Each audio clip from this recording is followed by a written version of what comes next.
గోల్కొండలో బోనాల సంబరాలు అంబరాన్ని అంటున్నాయి. ఇక్కడ ఏర్పాట్లపై మనతో మాట్లాడడానికి ఈవో వసంత గారు మనతో ఉన్నారు. అమ్మ నమస్కారం. నమస్తే అండి. కూడా బోనాల పండుగ శుభాకాంక్షలు. మీకు కూడా శుభాకాంక్షలు అండి. థ్యాంక్స్ అండి. ఇక్కడ ఏర్పాట్లు ఎలా ఉన్నాయి? ఎందుకంటే ఉదయం నుండి చూస్తుంటే కనుక దాదాపుగా 2 లక్షల మంది కూడా విచ్చేశారు. మరి ఈ 4 వారాలు కూడా ఎలా ఉండబోతున్నాయి? ఇంకా ఇప్పుడు నెక్స్ట్ వచ్చేసి 6th జూలై 2025 వచ్చే ఆదివారం మటుకు చాలా క్రౌడ్ ఉంటుందని ఎక్స్పెక్ట్ చేస్తున్నాము. మిగతా రోజుల్లో కూడా బాగుంటుందండి. మొత్తం ఇక్కడ గోల్కొండ కోట జగదాంబ మాంకాళి అమ్మవారి ప్రత్యేకత ఏంటంటే వేరే ఏ గుళ్ళలోనైనా 2 రోజులు 3 రోజులు మ్యాక్సిమం 4 రోజులు పండగ ఉంటుంది. మా గోల్కొండ కోటలో మొత్తం ఆషాఢ మాసం మొత్తం నెల రోజులు పండగ జరుగుతుంది.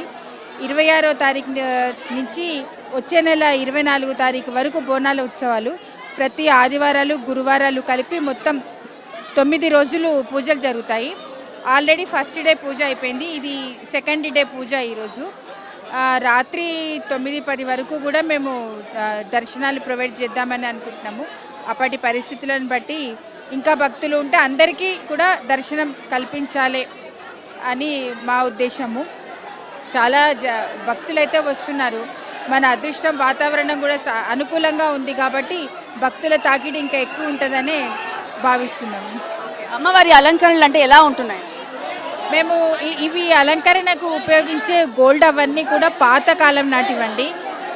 ఈ ఉత్సవాలలోనే మేము ఈ అలంకరణ వస్తువులన్నీ బయటికి తీస్తాము. ఎర్లీ మార్నింగే అభిషేకం పూర్తి అయింది. అభిషేకం అయిన తర్వాత అలంకరణ కంప్లీట్ అయింది. మేము 6-6:30 నుంచి కూడా భక్తులకి దర్శనాలు ప్రొవైడ్ చేస్తున్నామండి. గవర్నమెంట్ సపోర్ట్ ఎలా ఉంది? చాలా ఉందండి. ఇది మాకు మీటింగ్స్ అన్నీ కండక్ట్ చేశారు, రెక్కిలు నిర్వహించారు. మా endowments officials, ministers Ponnam Prabhakar గారు, మేడం సురేఖ మేడం గారు మా ఎండోమెంట్స్ మినిస్టరు, ఆ తర్వాత హైదరాబాద్ మేయర్ గారు, డిస్ట్రిక్ట్ కలెక్టర్ గారు, మా ఎండోమెంట్స్ కమిషనర్ వెంకట్రావు గారు కానీ అసలు ఆల్ డిపార్ట్మెంట్స్ తోటి కోఆర్డినేషన్ చేసుకుంటూ police department, traffic police, water works, medical and health all departments coordination తోటి అంతా బాగా జరుగుతుందండి. ఎక్కడ ఇబ్బందులు కలగకుండా భక్తులకి వాళ్ళు అమ్మవారి దర్శనం చేసుకొని వాళ్ళ ఇళ్ళకు క్షేమంగా రీచ్ అయ్యేంత వరకు కూడా మేము బాధ్యత తీసుకున్నాము. ఎస్పెషల్లీ పోలీస్ డిపార్ట్మెంట్ వాళ్ళు కూడా బాగా సర్వీస్ చేస్తున్నారు. ట్రాఫిక్ పోలీస్ వాళ్ళు కానీ ప్రతి ఒక్కళ్ళు each and every department coordination తోటి కోఆపరేషన్ తోటి మూమెంట్ అవుతుందండి. థ్యాంక్ యూ అండి. Thank you.